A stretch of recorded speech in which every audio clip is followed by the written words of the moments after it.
बिस्मिल्लाहिर्रहमानिर्रहीम। अॼुकल्ह तव्हां ॾिसंदा आहियो त सुई सदरन गैस कंपनी जेका है उहा गैस जेका सुई gas theft control and recovery act 2016 जे मूजिबि जेका चोरीअ खे रोकण जे लाइ कार्रवाई करे रही आहे या कंदी रहे पई थी 2016 खां वठी, उन्हनि जे लाइ इहो हिकिड़ो स्पेशल कानून पार्लियामेंट पास कयो, यानी क़ौमी असेंबली ऐं सेनेट 2016 में, जेको पूरे पाकिस्तान में राइजियल अमल आहे, जंहिंजे बिनिस्बत हू उन्हनि माण्हुनि जे ख़िलाफ़ केस दाख़िल कंदा रहनि था जेके गैस कंपनी जी चोरी कनि था, यानी गैस चोरी कनि था। उन्हनि खे रोकण जे लाइ, उन्हनि खे सज़ा ॾियण जे लाइ, उन्हनि खे केफ़रे किरदार ताईं पहुचण जे लाइ रिकवरी बि कराइनि था। उन सां गॾोगॾु थाणनि ते वञी करे क्रिमिनल केस यानी FIR दर्ज कराए उन्हनि खे सज़ा जे हवाले सां उन्हनि जी कार्रवाई कंदा रहनि था त जीअं गैस कंपनीअ में नुक़सानु न थिए, खसारो न अचे। उन हवाले सां मूं वटि बि हिकिड़ो गैस कंपनी जेको केस दाख़िल करायो, FIR दर्ज कराई आहे, मां उन्हनि में पार्टीज़ वग़ैरह जे हवाले सां, थाणे जे हवाले सां, इन सभिनि जे हवाले सां मां ऑफ द रिकॉर्ड रखे करे तव्हांखे पंहिंजी हिकिड़ी स्टोरी उन केस जे हवाले सां बि ॿुधाईंदो हलां, ऐं जेको केस हले थो, एविडेंस हले थी, उन जे बारे में बि मां ॿुधाईंदो थो हलां। सभ खां पहिरियां त मां तव्हांखे ॿुधायां त जेको gas theft controlling and recovery act 2016 नाफ़िज़ जो पूरे पाकिस्तान में राइजियल अमल आहे, ऐं उन जे तहत जेका आहे सा वञी गैस कंपनी वञी केस दाख़िल कराए थी त फलाणे शख़्स चोरी कई, फलाणे के जेको शख़्स असांजे पाइपलाइन खे टेम्पर कयो या उन मां गैस चोरी कई आहे, असांखे नुक़सानु रसायो आहे, हेतिरो नुक़सानु असांखे पैसनि जो आहे, रिकवरी कैलकुलेशन करे ॿुधाइनि था त हेतिरी असांखे रिकवरी उन मां करणु खपे।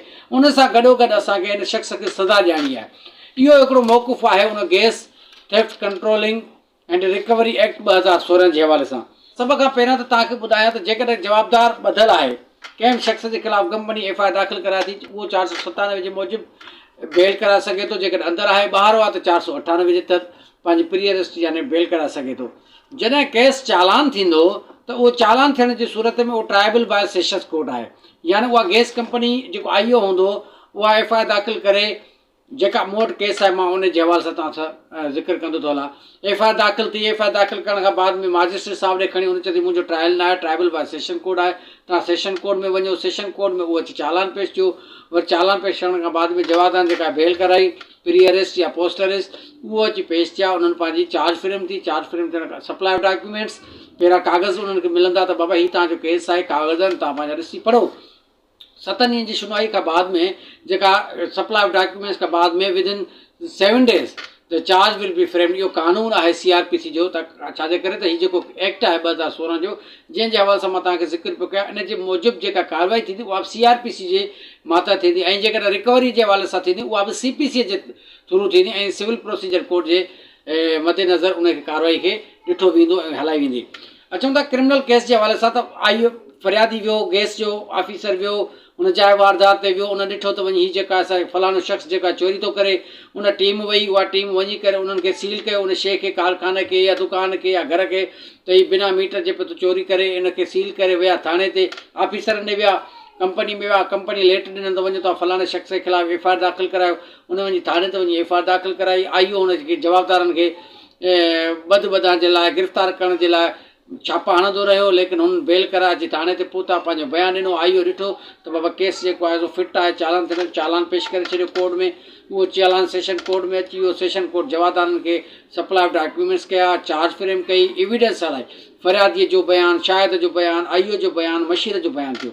हाणे सभ खां पहिरियां ई फरियादीअ खां जेकॾहिं सुवाल कयो वियो त फरियादी साहिबु, जेकॾहिं तव्हां चओ था त असां पंहिंजी टेक्निकल टीम सां गॾु वियासीं उन जाइ वक़ूत, उन टेक्निकल टीम जा नाला कहिड़ा, हुनजो साईं उहो मूंखे ख़बर कान्हे का, या हुन नाला ॾिना त उहो FIR में उन शइ जी मेंशन कान्हे का, टेक्निकल टीम कहिड़ी। उन खां अलावा जाइ वक़ू ते सुई गैस कंपनी जो तव्हां जेको मुलाज़िम को तैनात थियल हुयो, त उन सॼी एरिया खे लोकेट करे, ॾिसे करे, इंक्वायर करे त को मीटर खां सवाइ को माण्हू चोरी त नथो करे। ज़रूरु गैस एॾी वॾी कंपनी आहे, पूरे पाकिस्तान में हले थी। हुन चयो साईं असांखे ख़बर न आहे, भला ऑफिस मां तव्हां कंफर्म कयो त भला तव्हां जेको इन एरिया में जेका लोकेशन आहे, जाइ वक़ू आहे, उन जे आस पास में केतिरनि ई 100,000 मीटर हूंदा उन इलाइक़े में, उते का ख़बरचार ऑफिस मां वरिती त भला को हिते को मुलाज़िम असांजो रखियल आहे, अचे साईं उते मां कान कई मां कंफर्मेशन न कई। ॿिए वरी शायदि चयो त साईं न असांजो तइनात आहे कोन। ईअं मुल्क बि थो हले हिननि जो गैस कंपनी वारनि जो, त माना यानी लिकाइणी आहे शइ हुननि खे। वरी जेकॾहिं उन्हनि खां पुछियो वियो त तव्हां जेकॾहिं कंपनी में मथे हलिया वियो कारखाने में दुकान ते वञी छापो ऐं ॾिठो कयव त तव्हांखे कीअं ॿुधायो त फलाणे माण्हू जो इहो कारखानो आहे या फलाणे माण्हू जो दुकानु आहे, फलाणे माण्हू जो घरु आहे? चइजे असांखे माण्हुनि ॿुधायो। कहिड़नि माण्हुनि ॿुधायोसीं? नालनि जी ख़बर कान्हे। ईअं तव्हांखे जेकॾहिं को चई छॾे त तव्हां कयो।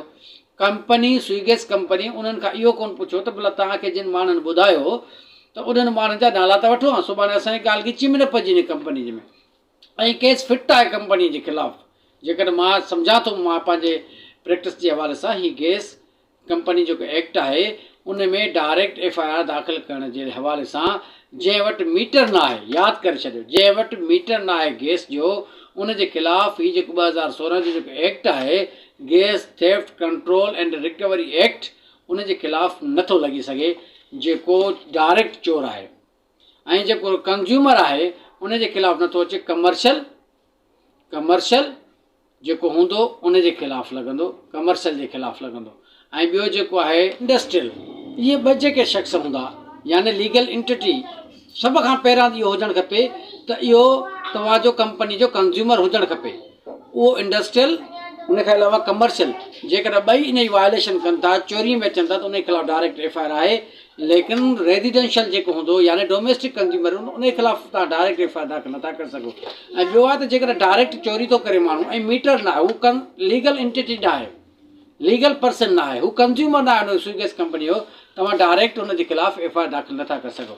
वरी जॾहिं IO इन्वेस्टिगेशन ऑफिसर साहिबु आहे जेको आथर बि हुयो, आथर ऑफ FIR खे चइबो आहे, जे FIR दाख़िल कंदो आहे, जेको पाण ईंदो आहे को थाणे ते, पोइ उहो सही कंदो आहे, बाबा मां FIR दाख़िल कई। जॾहिं जांच जेका हूंदी उहा जेम इन्वेस्टिगेशन ऑफिसर खे SHO ॾींदो, उहो बि साॻियो ई आथर ऑफ द FIR हो, त जांच FIR लिखी बि उन, इन्वेस्टिगेशन बि उन ई कई।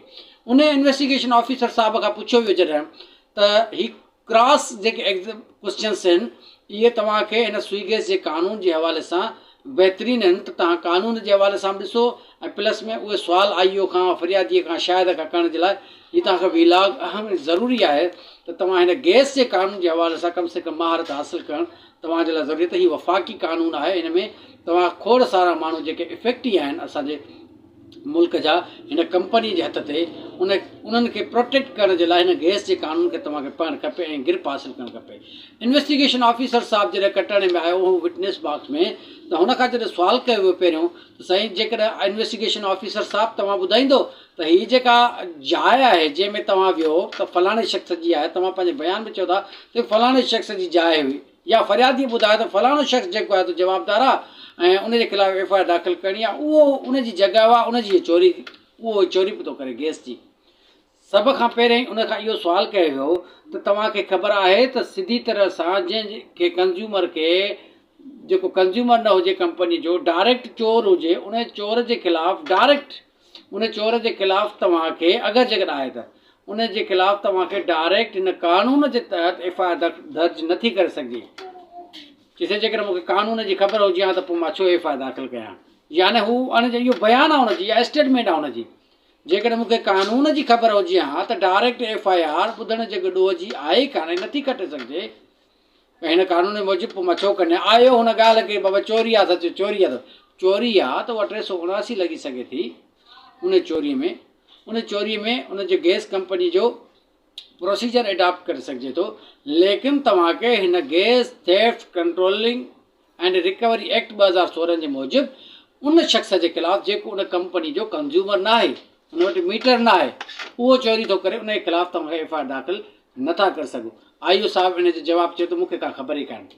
ॿियो सुवालु हुन खां जॾहिं कयो वियो त IO साहिबु यानी इन्वेस्टिगेशन ऑफिसर साहिबु तव्हां ॿुधाईंदो त जेका जाइ तव्हांखे फ़रियादी ॿुधाई त फलाणे शख़्स जवाबदार जी आहे, उहा तव्हां तस्दीक कई रेवेन्यू खां या ॿिए सोर्स खां लीगली तरह सां त इहा वाक़ई उन फलाणे शख़्स जी जाइ आहे जंहिंजे लाइ फ़रियादी चवंदा, जंहिंते मां हुनजी तस्दीक न कई।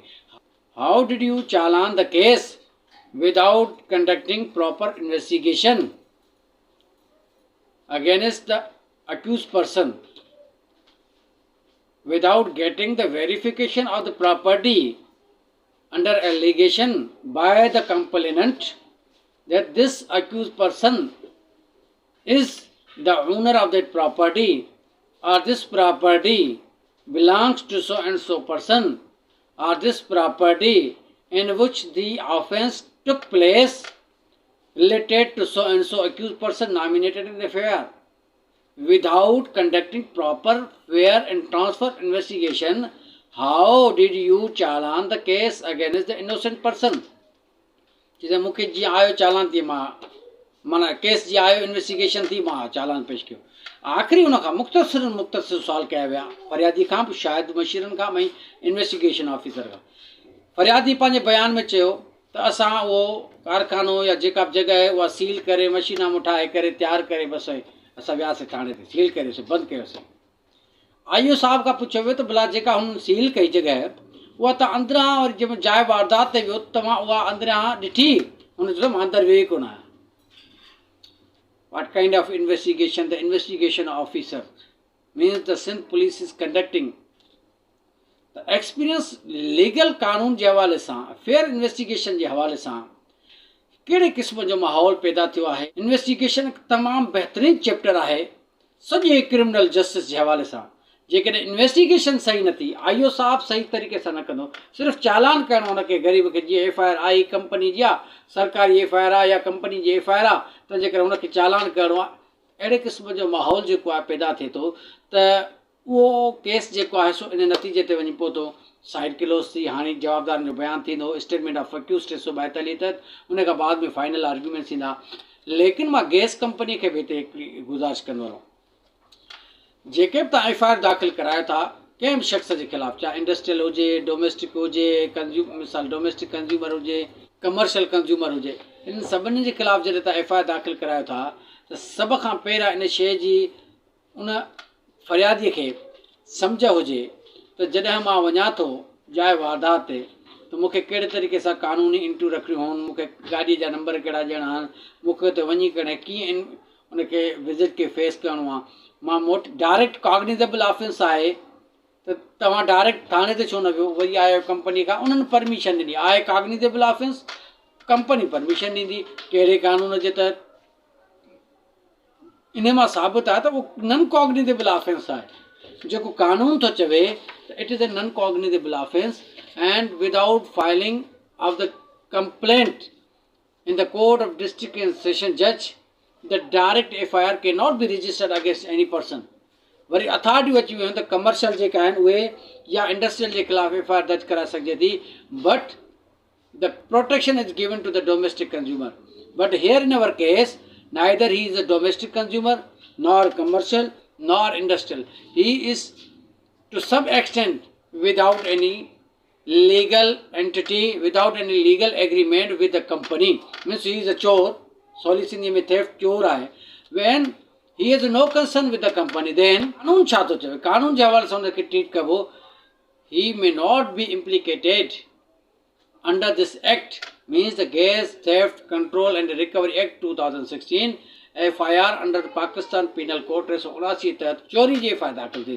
तव्हां रिकवरी जी एफ आई आर दाख़िल तॾहिं कंदो जॾहिं हू तव्हां सां एग्रीमेंट जो हुजे त रिकवरी जी एफ आई आर तव्हां उन शख़्स जे ख़िलाफ़ु दाख़िल कंदा हो जंहिंसां तव्हां जेको एग्रीमेंट हुजे, तव्हां कंहिंखे 10,000 कर्ज़ु ॾिना, 20,000 ॾिना, 50,000 ॾिना, लख ॾिनो, तव्हां बिजलीअ जो बिल आहे, लाइट जो बिल आहे, मिसाल बिजली लाइट ॻाल्हि साॻी, गैस कंपनी जो को बिल आहे, कंज्यूमर हुजे, डोमेस्टिक हुजे, इंडस्ट्रियल हुजे, या का बैंक जो लोन आहे, तव्हां रिकवरी केस जे ख़िलाफ़ु दाख़िल कंदो, रिकवरी केस जा दावा उन जे ख़िलाफ़ु दाख़िल कंदो जंहिंसां तव्हांजी एग्रीमेंट हुजे।